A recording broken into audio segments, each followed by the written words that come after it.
ખરીદીને લઈને અરવિંદ લાડાણીના આરોપો પર સરકારે જવાબ આપ્યો છે। સરકારના પ્રવક્તા મંત્રી ઋષિકેશ પટેલે કહ્યું કે સરકાર નિષ્પક્ષ અને તટસ્થ તપાસ કરી પગલાં લેશે।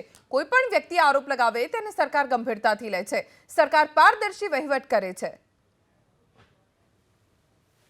હવે આ તમામ બાબતોમાં જ્યારે પણ આક્ષેપ પ્રતિ આક્ષેપ થતા હોય ત્યારે સરકાર બિલકુલ નિષ્પક્ષ અને તટસ્થ જાંચ કરી અને એના ઉપર પગલાં લેશે।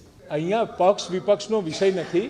જ્યારે પણ કોઈ પણ પ્રકારનો ભ્રષ્ટાચાર થતો હોય અથવા તો કોઈને દેખાતો હોય અથવા તો કોઈને લાગ્યું હોય તો એવા સંજોગોમાં અમે ક્યારેય ભારતીય જનતા પાર્ટીના કોઈ કાર્યકરને એમ કહ્યું નથી કે તમે કોઈ પણ ભ્રષ્ટાચાર તમને લાગતો હોય તો એની રજૂઆત ના કરો કે એ વાત તમે બહાર ના લાવો।